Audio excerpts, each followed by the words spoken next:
pemirsa News TV Pontianak, jumpa lagi bersama saya Gali Wahyudi di Gali Talk Show, dan hari ini saya hadir dan datang di Disporapar Provinsi Kalimantan Barat dan diterima oleh Kepala Dinasnya langsung, yaitu Ibu Windy Triastari, untuk ngobrol-ngobrol tentang banyak hal. Tema kita untuk hari ini adalah tentang penataan Gor Katulistiwa. Apa saja yang bisa kita bahas? Banyak. Pada saat saya memasuki ruangan, ada beberapa hal yang ingin langsung saya tanyakan, termasuk ada yang bisa dilihat di belakang kita, ini ada Mbak Kepo. Kita langsung ke Ibu. Bu Windy, apa kabar?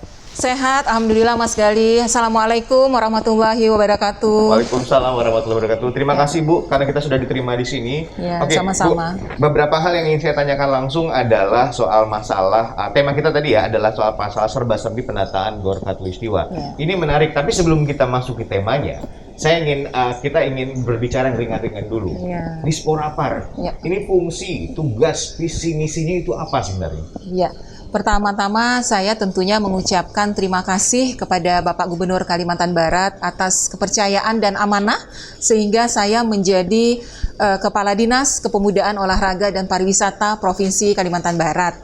Nah, tentunya dalam rangka pelaksanaan tugas dan amanah tersebut, saya berniat untuk melaksanakannya secara maksimal.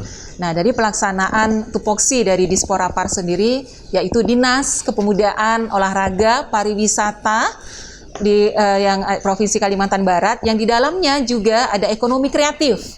Nah, berarti ada 4 fungsi di tugas di dalam Disporapar ini, selain di bidang kepemudaan, bidang olahraga, bidang pariwisata, dan juga ekonomi kreatif. Nah, yang biasa kita singkat Disporapar. Untuk itu, dalam langkah awal pada Agustus 2020, beberapa waktu yang lalu, saya dilantik menjadi Kepala Dinas Porapar ini. Saya mempunyai tentunya niat dan tekad untuk melaksanakan seluruh amanah dan tugas fungsi itu tanpa ada yang didahulukan satu atau yang lainnya untuk ditunda. Jadi bersama-sama untuk melaksanakan tugas dan fungsi tersebut. Nah, itu cikal bakal dari Mbak Kepo. Ini yang mau saya tanyakan. Ini Ya. apa yang ada di belakang kita Mbak Kepo ini? Iya, semangat Mbak Kepo ini dengan kepanjangan Mobile Acceleration, kolaborasi, kepariwisataan, ekrab pemuda dan olahraga. Itu adalah semangat kita selalu bersinergi, berkolaborasi, baik secara internal maupun eksternal, melakukan inovasi, adaptasi, dan juga tentunya memanfaatkan teknologi informasi yang ada. Mbak Kepo ini hadir di masa pandemi COVID-19 ya, bahkan sampai sekarang ya. Alhamdulillah pada saat sekarang ini banyak sekali pengembangan dari Mbak Kepo yang telah kita laksanakan. Salah satunya tadi yang disebutkan Mas Gali, Blodar Katulistiwa, ya, bersama mengelola dan revitalisasi Gor Katulistiwa. Ini menarik sekali untuk dibahas. Mbak Kepo ini seperti menjadi antarmuka dari Disporapar, menjadi wajah utama dari Disporapar, kemudian program-program yang dijalankan. Namun sebelum kita bahas soal masalah program Blodar dan lain-lainnya, Ibu menjabat di 2020 pada saat pandemi baru saja dimulai, dan sekarang kita berada di tahun 2022. Pandemi masih berlangsung walaupun sudah mulai bisa dikendalikan. Bu, itu masa yang berat, masa yang sulit. Tiba-tiba diberikan jabatan, perubahan situasi berbeda. Apa yang pertama Ibu lakukan pada saat menjabat? 1 tahun 8 bulan ya, saya menjabat pada saat ini, dan satu kunci utama yang memang dilaksanakan pada waktu itu adalah kita tidak bisa sendiri, Disporapar tidak bisa sendiri melakukan pengembangan kepariwisataan, ekonomi kreatif, pemuda dan olahraga, tapi harus bersinergi dan berkolaborasi dengan stakeholder terkait. Itu yang di awal saya lakukan. Diagnosa reading yang kami lakukan, artinya mendiagnosa apa saja permasalahan yang ada dalam pelaksanaan TUSI Disporapar itu sendiri.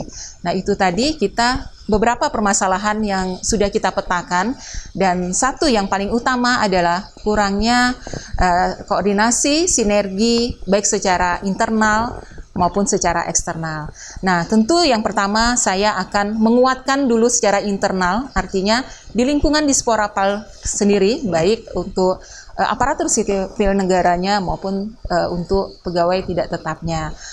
Mengubah suatu pola pikir, mindset itu kan akan susah dan tidak seperti membalikkan telapak tangan ya.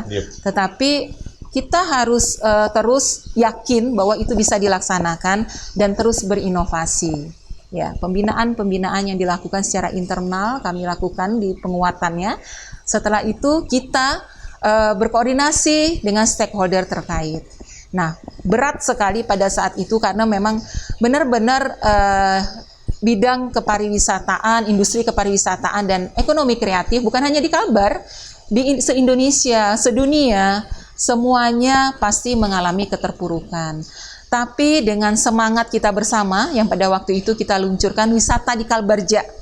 Nah, wisata di Kalbarja itu bagaimana caranya kita mengaktifasi kembali kawan-kawan di bidang ekonomi kreatif dan pariwisata untuk bangkit bersama, walaupun di masa pandemi. Nah, kemudian kita meluncing paket wisata murah pada waktu itu yang kita lakukan baik secara virtual maupun secara offline.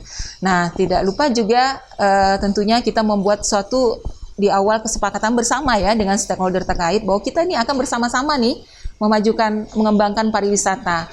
Tidak perlu khawatir, tidak perlu takut bahwa pada saat pandemi ini kita tidak melakukan apa-apa. Jangan. Yang ada di pikiran kita adalah bagaimana kita mempersiapkan sehingga pada saat normal nanti bidang industri kepariwisataan dan ekonomi kreatif sudah sangat siap. Nah, Oke, itu artinya berarti ada perubahan-perubahan besar yang dilakukan, termasuk perubahan program. Ada yang mungkin terhambat tidak bisa dijalankan pada saat ini, disesuaikan dengan program yang baru.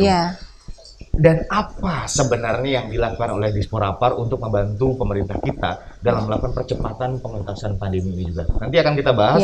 Kita tahan dulu Ibu jawabannya. Pemirsa, banyak sekali hal menarik yang bisa kita bahas di sini. Program-program baru, terobosan-terobosan baru, pembenahan internal dan eksternal yang dilakukan oleh Disporapar di bawah pimpinan Ibu Windy. Kita akan jawab dan dengarkan jawabannya setelah yang berikut ini. Jangan kemana-mana, tetap di Galih Talk Show.